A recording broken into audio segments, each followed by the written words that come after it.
안녕하세요. 크립토 노마드입니다. 이제 12월도 막바지를 향해서 나아가고 있습니다. 비트코인은 시들거리는 모습을 보이곤 있지만 그래도 산타랠리에 대한 기대감은 여전한 상황이고, 무엇보다 비트코인 현물 ETF 이슈가 어떤 방식으로 일단락 될지가 초미의 관심사입니다. 비트코인의 흐름은 여전히 다소 어지러운 모습이 이어지고 있습니다. 아직 방향성 세팅이 명확하게 이루어지지 않으면서 41,000달러 지지에도 어려움을 보이고 있는 모습 확인되고 있습니다. 20일 지수이동 평균 지지도 위협받고 있어서 여차하면 추가적인 후퇴 가능성도 생각해야 하는 그런 상황입니다.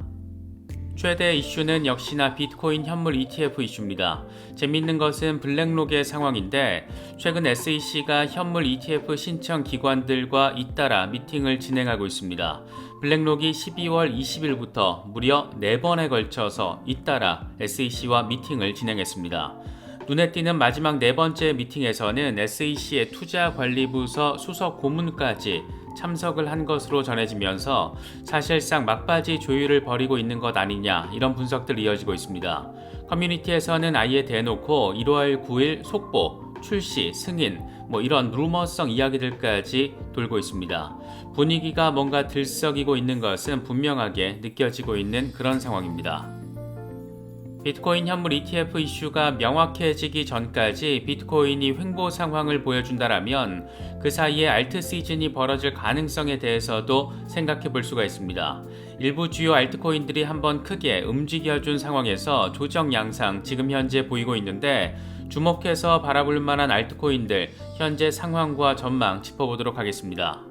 저희 채널과 파트너십을 맺고 있는 디센트 월렛이 연말 이벤트로 47% 할인 행사를 진행한다라고 합니다. 정가가 17만 9천 원인데 7만 원 할인된 10만 9천 원에 판매를 하고, 여기에 더해서 이벤트 기간에 구매를 할 경우 아스타 코인도 증정한다라고 합니다. 블랙 프라이데이 행사 때와 비슷한 비율로 할인을 진행하고 있는데, 이번 연말 이벤트는 1월 3일까지 가격 적용이 이루어진다라고 합니다. 콜드 월렛이나 셀프 커스터디에 관심이 있으셨던 분들은 이번 기회를 활용해 보시는 것도 나쁘진 않을 것 같습니다. 특정 거래소나 코인 이체 등과 관련해서는 디센트 고객센터를 통해서 확인하실 수 있습니다. 그럼 이번 영상 시작하겠습니다. 비트코인의 흐름은 여전히 다소 답답합니다. 20일 지수이동 평균이 자리한 41,300달러까지 붕괴되는 모습을 보여주면서 추가 후퇴에 대한 우려를 키우고 있습니다. 좀 더 빠질 경우에는 38,000달러 부근까지도 생각을 해야 하는 그런 상황입니다. 공포 탐욕 지수는 하루 전보다 8포인트 빠진 65를 기록하면서 탐욕 단계가 이어지고 있습니다. 비트코인 도미넌스는 여전히 53%대 초반에서 움직이고 있습니다. 현재 비트코인의 흐름과 관련해서 코인텔레그래프의 기고가 라케시 우페드히에는 비트코인 가격이 20일 지수이동 평균 41,370달러 아래로 빠지면 곰세력은 37,980달러의 강력한 지지라인까지 끌어내리려고 노력을 할 것이다. 여기서 반등을 해주더라도 41,000달러 부근에서 다시 매도세가 붙을 가능성이 높다. 하지만 반등을 통해 하락 추세선을 넘어설 경우 황소들이 우위를 점하고 있다는 것을 의미하는데, 이럴 경우에는 다시 44,700달러 오버헤드 저항을 리테스트할 수 있고, 여기서 더 나아가면 48,000달러까지 상승할 가능성이 높아진다라고 분석했습니다. 익명의 분석가 닥터 프라핏의 경우에는 현재 45일 이상 비트코인이 20일 이동평균 지지를 확인해주고 있는데, 이게 유지되는 한 이번 상승의 목표는 48,000달러로 바라보고 있다. 20일 이동평균이 깨질 경우에는 38,100달러 부근에 자리한 50일 지수 이동평균까지 하락할 수 있다. 20일 이동평균 위에 자리하는 한 시장은 강세 모드라고 할 수 있다. 이렇게 다소 긍정적인 분위기에 방점을 찍었습니다. 온체인 캐피털의 CEO 렛 노이어의 경우에는 비트코인이 좀 더 조정을 받을 것이지만 그 이후에 다가오는 슈퍼사이클에서 20만 달러에 도달할 것이라는 다소 전폭적인 숫자를 제시했습니다. 이 양반은 모든 사람들이 행복해하면서 수익을 자랑하는 스크린샷을 올리고 있는데, 이건 심각한 경고 신호가 될 수 있다.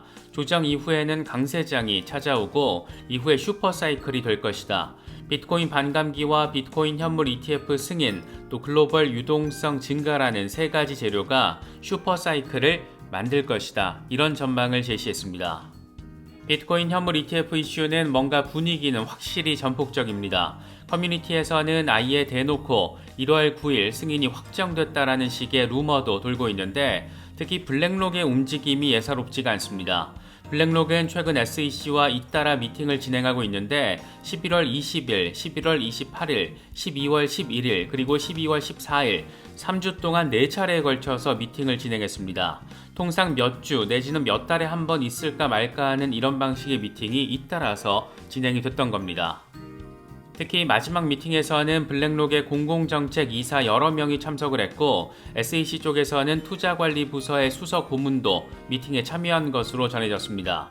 현재 핵심 쟁점은 ETF를 환매하거나 추가로 ETF 주식을 발행할 때 운용사와 판매사, 마켓메이커 등이 비트코인을 현물 포지션으로 가지고 가느냐 아니면 이걸 현금으로 가지고 가느냐, 이게 지금 이견사항으로 알려져 있습니다.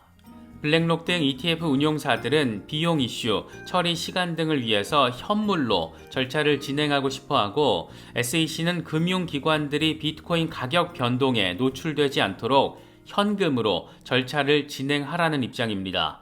현재 블랙록은 SEC의 우려를 해소시키기 위해서 수정된 현물 방식을 제안한 것으로 전해졌습니다.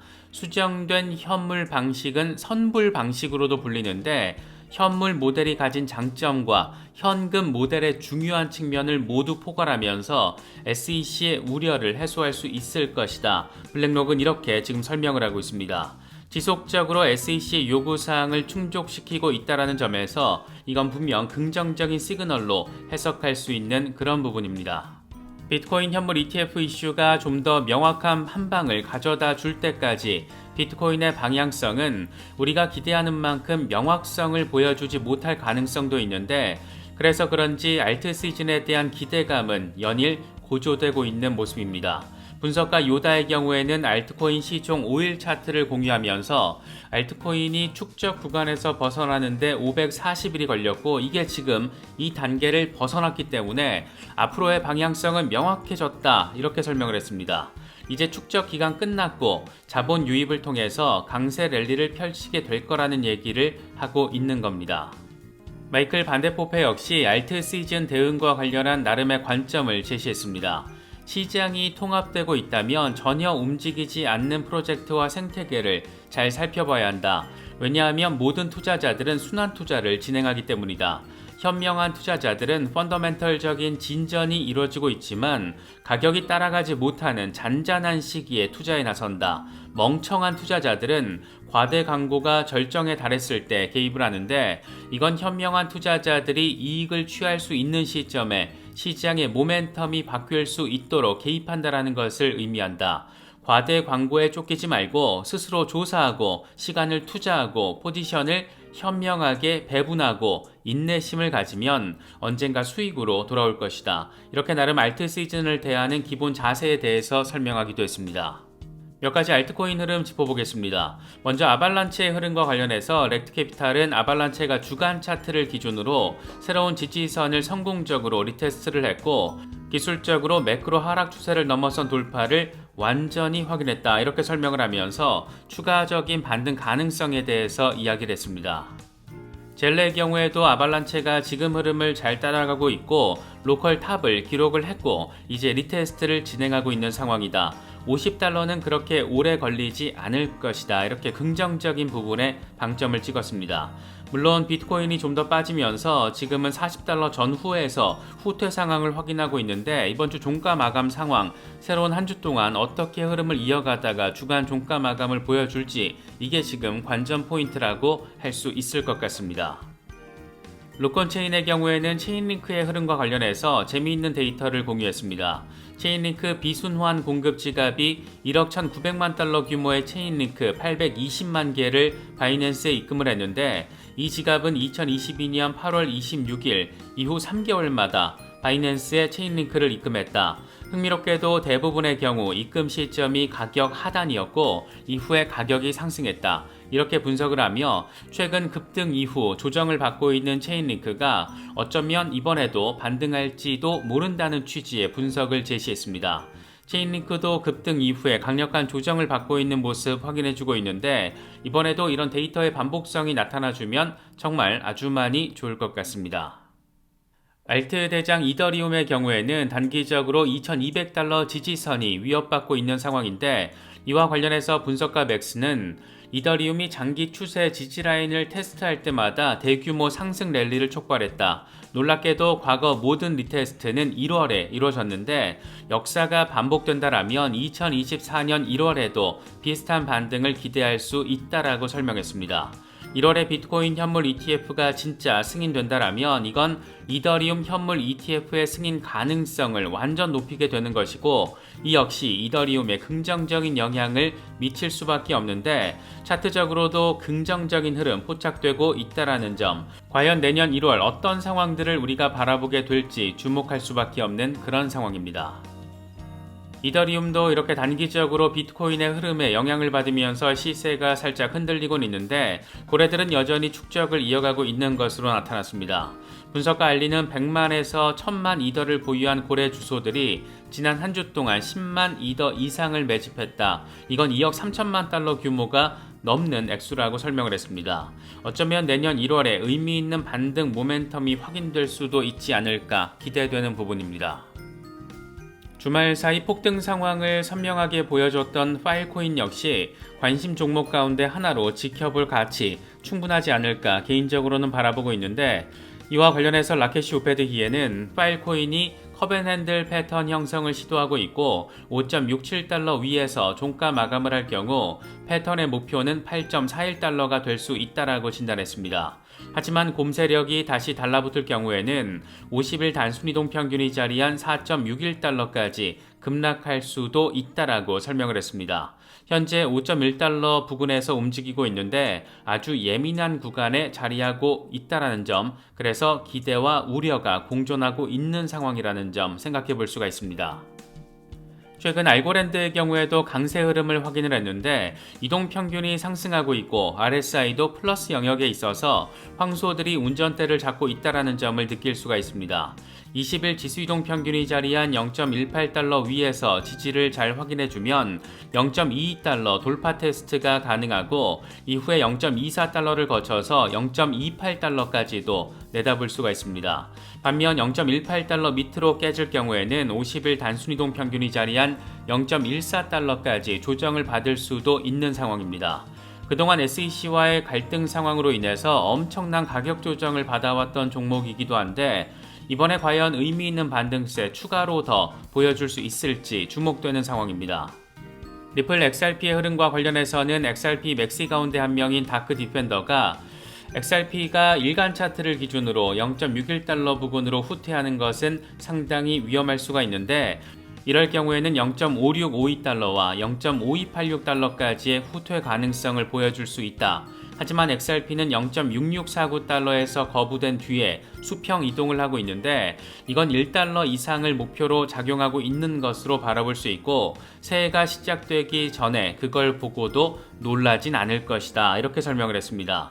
XRP가 포물선 지지라인 아래로 빠지긴 했지만 이후에 추가 하락이 아닌 수평 횡보 양상을 보이고 있는 만큼 추가 반등 가능성이 자리하고 있고 올해 안에 1달러 이상도 가능하다는 그런 전폭적인 전망을 지금 이야기하고 있는 겁니다.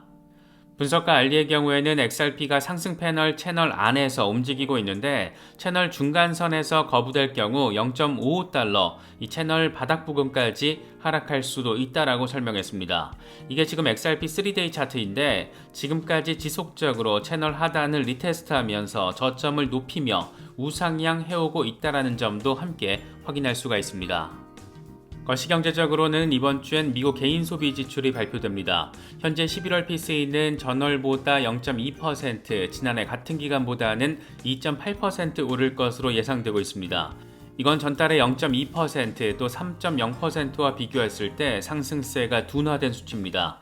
이 정도 수준 또는 더 낮게 둔화세가 확인된다라면 안도랠리를 기대해 볼 수 있는 상황이긴 한데 다만 최근 금리 인하 기대감에 힘입어서 뉴욕 증시가 급격한 반등을 해줘서 조정 가능성도 상당 부분 자리하고 있다는 점도 고려해야 하는 그런 상황입니다. 금리 인하 기대감에 대해서 시장이 엄청 즉각적으로 과도하게 반응하는 모습을 보이다 보니까 연준 인사들이 잇따라 경고성 메시지를 던지고 있습니다. 대표적인 비둘기파로 분류되는 오스탄 굴스비 시카고 연은 총재의 경우에는 2023년 우리는 많은 진전을 이뤄냈지만 난 여전히 모두에게 아직 끝나지 않았다라고 경고하고 있다. 승리를 선언하기에는 너무 이르다. 내년 금리 인하 전망에 대해서는 앞으로 들어오는 데이터에 따라서 이뤄질 것이다. 이렇게 신중한 대응 방식을 강조했습니다. 연준 3인자로 불리는 뉴욕 연은 총재 존 윌리엄스의 경우에는 시장의 기대감에 대놓고 경계감을 드러냈습니다. 이 양반은 목표치 2%로 되돌리기 위해서 충분히 긴축적인 통화 정책을 유지하고 있는지에 집중하고 있다. 3월 금리 인하 가능성은 시기상조다. 이렇게 선을 그었습니다. 내년에 빠르면 3월부터 많게는 6번 정도 금리 인하를 기대하고 있는 시장의 상황과는 사뭇 완전 다른 분위기를 느낄 수 있는 부분입니다. JP모건의 수석 이코노미스트 마이클 페롤리의 경우에는 존 윌리엄스 총재가 금리 인하 기대감에 완전히 찬물을 끼얹고 있다라고 생각하진 않지만 3월 금리 인하는 시기상조라고 생각한다. 지금부터 2번 회의 뒤면 3월인데 그때까지 고용보고서 3개밖에 안 남았다.